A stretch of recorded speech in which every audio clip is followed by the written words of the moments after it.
Hello, I'm Dave Casler, amateur radio call sign KE0OG, your guide through the ARRL license manuals.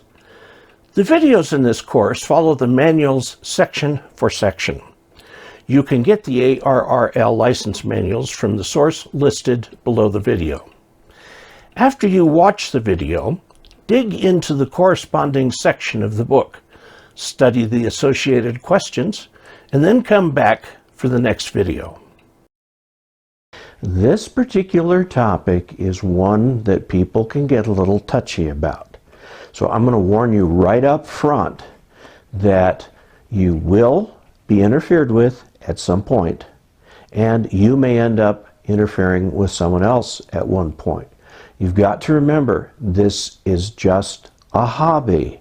If somebody's giving you a hard time, just try some other time, try some other band, something like that, or another frequency. It does happen. There have been instances where hams get into, oh, it's just like being bad neighbors. And I know of one ham who lost his license because he got into a contest with some other ham radio operator, and it ended up in the FCC's hams. Fortunately, after a period of time, he was able to regain his license, but it can happen. This is a hobby. You will get interference. It just happens. Now, some of this interference is completely unintended. One common example is something called intermod on repeaters. You put up a repeater and it receives on a certain frequency. It is possible, because of the laws of physics, that someone transmitting on a nearby frequency can, especially when there's an antenna where an element's loose or something like that, will create some energy on the repeater's input. It'll sound really just like noise. If it's just a carrier-operated relay in there, then it will cause the repeater to transmit. This is why most repeaters have tones. They're looking not only for an RF input, but also a tone in it. That's when they'll turn on the transmitter. And it's to protect them from intermod. Now, a great way to get yourself in deep trouble, and by deep trouble I mean with the law and with the FCC, is to willfully interfere with another station. We all accidentally interfere, like I did today on 17 meters. That happens. I moved to another frequency.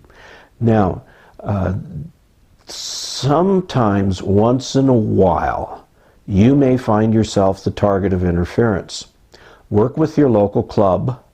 If it's during a period of time where you were trying to pass emergency traffic, work with the local law enforcement authorities, and if necessary, work with the FCC. Ham radio has a long tradition of being self-policing. So there are people who are members of the ARRL who are called official observers, and they can listen to it, validate that willful interference is coming, and take the necessary actions. So the key thing is here is don't interfere with someone else willfully. Ways that you might do that would be to transmit on top of their frequency in such a way as to capture the repeater, or if you're on HF, to deliberately transmit right on top of the frequency, or say something stupid and meaningless to jam it. Just don't ever do that. It's not only ungentlemanly, it's against the law. If you receive this kind of interference, don't rise to the bait. Do not acknowledge the interfering station, because that just makes them want to do it more.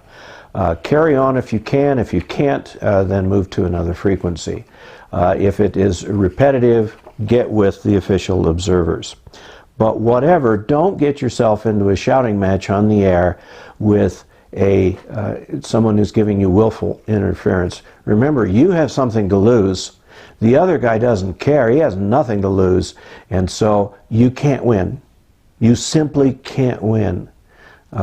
So don't do that. Now, let me talk about a kind of interference that you're going to run into on the 80 meter band when you become general.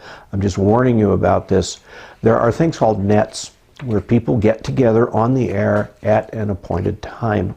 For example, the Montrose Amateur Radio Club has a net on 2 meters every Sunday evening at 7 o'clock. And so everybody gathers, there's a net control station and so on. But the people who are doing this control the repeater. That's their right to have that net. You can have your own net on there too. If you want some regularity out of it, you ought to talk to the person who's in charge of that repeater about doing that. If it's not so important, just go ahead and do it. When you get on the HF bands, the problem is that your signal doesn't stay in your backyard. It can go across the country, even into foreign countries. And what happens is you get good old boys who have been on one frequency for forever, and they think they own the frequency. They do not. But it does no good to challenge them. And in the evening, especially weekend evenings, you'll find that 80 meters is wall-to-wall nets. So there's no place for you to go call CQ. But what you can do is wait for a moment where two people are talking or something like that, and just push to talk KE0OG. That's all you got to say. Now, if they're nice, what they'll do is, I heard somebody breaking into the net, KE0OG, come on, this is so-and-so, W9 good old boy. And you can join the net. And many nets are very inclusive of other people. So that's a great way to, drop into a net for 15 minutes. You can get a signal report from them. You find out how your audio is sounding. You may have something you might want to add when you're talking to these people. And you may end up being a regular in the net. Who knows? You may have to try several nets before that happens, but don't give up.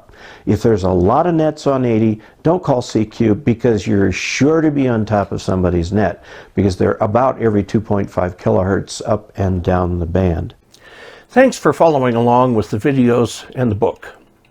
After you've studied this section in the manual and are satisfied you understand the questions and their answers, come back here for the next video. The ARRL is the National Association for Amateur Radio, and I urge you to join, even if you don't have your license yet.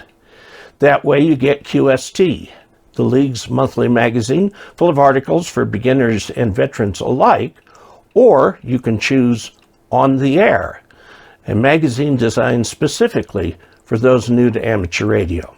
Until we next meet, 73.